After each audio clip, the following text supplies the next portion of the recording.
Абдышукур Ажы Нарматов Атамбаевдин үйүнө баргандыгы боюнча билдирүү жасады. Кыргызстан мусулмандар дин башкы башкармалыгынын аалымдар кеңешинин мүчөсү Абдышукур Ажы Нарматов Алмазбек Атамбаевдин үйүнө барганы боюнча билдирүү жасады.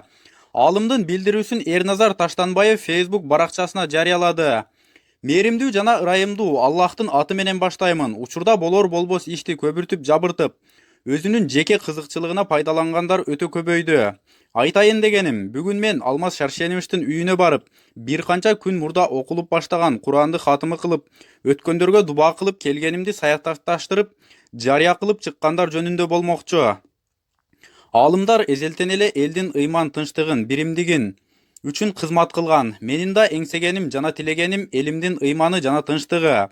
Мен ар бир сөзүмдү ушул максатта айтам, ар бир ишимди ушул максатта кылам. Тилекке каршы бөйрөктөн шыйрак чыгарып, жумурткадан кыр издегендер муну ар кандай максатта бурмалашууда. Элиме айтарым, мен мурда азырда саясий максат көздөгөн эмесмин, көздөбөймүн дагы. Менин максатым элимдин бейпилдиги, биримдиги, тынч жашоо кечирип ыймандуу өмүр сүрсө деген гана тилек. Абдышукур Ажы Нарматов. Эске салсак, аалымдын Атамбаевдин үйүнө барып, ал жактагылардын кабар алгандыгы коомчулукта ар кандай пикирлерди жараткан. Булак элдик медиа.